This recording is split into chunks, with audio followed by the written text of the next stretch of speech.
describe this scene as chaotic because, according to police, it started at this Walgreens back over here and ended up just over here. If you look over my shoulder, you can see this gray car. Now, police say a woman was in that car when she was shot around 3:30. She has now since passed away, and they're investigating all of this as a possible road rage incident. But it's still very early in the investigation, but they did tell us just a couple of minutes ago that this does look like this might have started with road rage because it appears that the shooter and the victim did not know each other. Anger will take you places pride can't afford. And when you mix that with ego, impulsiveness, and a car full of folks who don't know how to fall back, even with a child in the back seat, you get a crash course in consequences. That's what played out the day Lakeia Gaines and her hot-headed girlfriend went cruising around like conflict was on the GPS.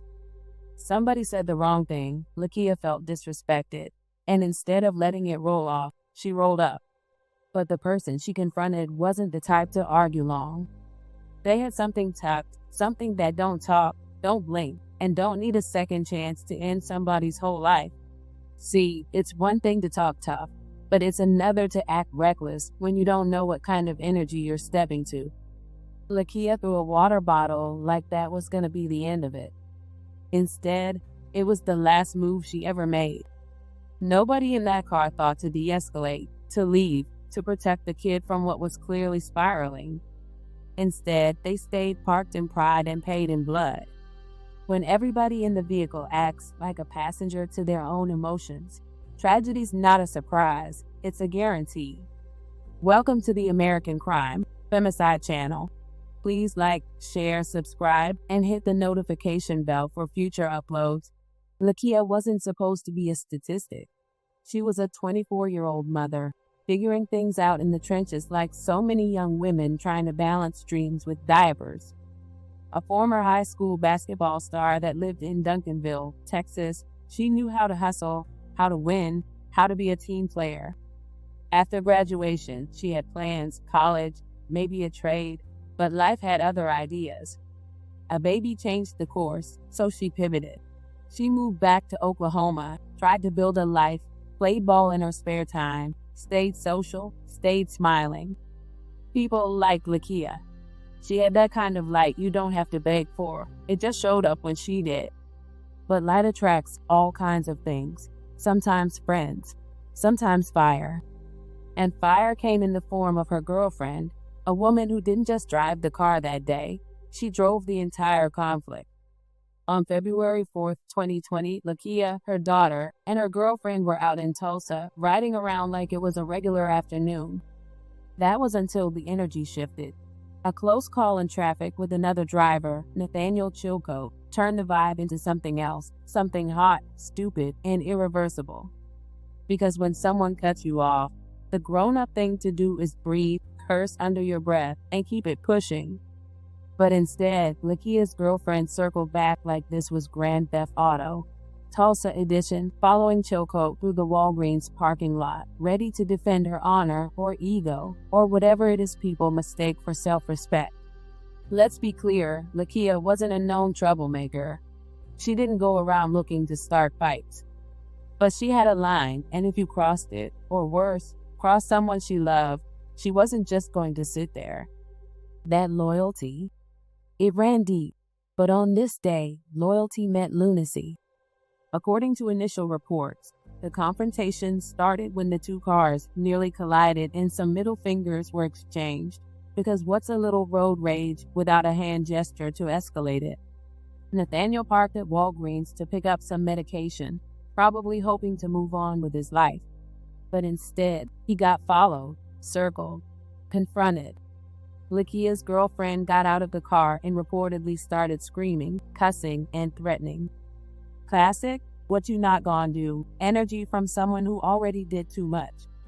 Chilcoat later told police he felt threatened, pulled out his gun but kept it hidden, and told her not to come closer. She didn't listen. She kept pressing forward, apparently saying she had a gun too. Then came the fatal move. Gaines, still in the passenger seat, tossed a water bottle at his car. That water bottle, that impulsive, heat of the moment, plastic projectile became the breaking point. Nathaniel fired 2 shots. One hit Lakeia in the upper torso. Her 4-year-old daughter watched it all from the back seat. Let that sink in. A mother bled out in front of her baby over a parking lot dispute. A life gone over a bottle of water and some reckless bravado. Because nobody in that car had the wisdom or the maturity to just leave. Nathaniel Chilcoat is here, held on a bond of $1 million. Meanwhile, the victim's family tells me loved ones will support the 4-year-old she leaves behind. Tulsa police believe road rage led to the killing of this mother in front of her daughter. Their family says a friend was driving 24-year-old Lakeia Gaines and 4-year-old Lakeia February 4th. At the shopping center near 51st and Memorial, the women got into an argument with a man and a woman in another car when they nearly collided, according to police. Prosecutors charged 29-year-old Nathaniel Chilcoat with first-degree murder. Police say Chilcoat accused Gaines of throwing a water bottle at his car. They say that's when Chilcoat took Gaines' life by shooting her in the chest while she was in the passenger seat and her daughter was in the back seat. No one else was hurt. Investigators tell me Chilcoat and the woman he was with then went inside Walgreens and called 911, saying Chilcoat shot someone. Gaines' family is remembering her as loving and caring. They say she grew up in Taft, was an athlete at Ponca City Schools, and had been living in Tulsa. Now Gaines' mother and Gaines' 9 siblings will support the daughter she leaves behind. Now, when the news first broke, it sounded like a textbook tragedy. Innocent woman, road rage shooter, cold-blooded execution. Nathaniel was arrested, booked for first-degree murder, and the public leaned in hard. No justice, no peace. He didn't have to shoot her. And honestly, that's how it felt. A man killed a woman in front of a child, open and shut, right? But stories, like people, get messier the deeper you dig. By the time the trial rolled around in 2021, the narrative had done a full 180. Suddenly, this wasn't just a case of an aggressive man with a gun. It was about 2 women who'd been the actual aggressors. Court transcripts painted a different picture. Turns out, it was Lakeia's girlfriend who initiated the chase. She nearly crashed into Chilcoat's car, then had the audacity to follow him, hop out, and cause a scene. Nathaniel's girlfriend was in the passenger seat, likely wondering why Walgreens suddenly turned into a war zone. And Chilcoat?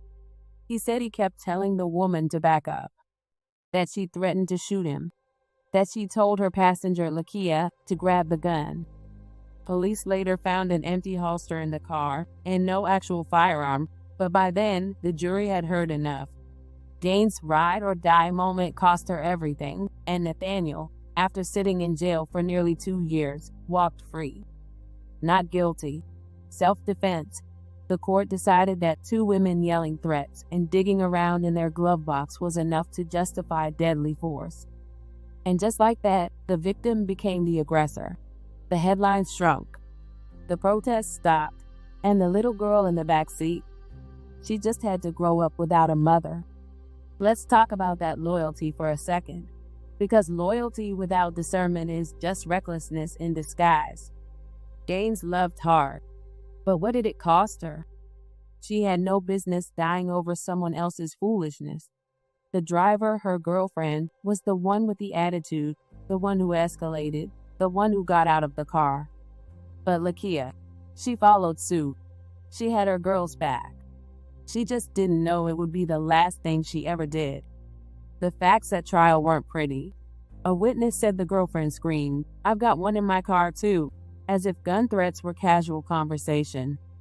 Chilcoat drew his weapon early, but tried to de-escalate. They didn't. One of the women threw water at his car, which is assault, not sass. He fired.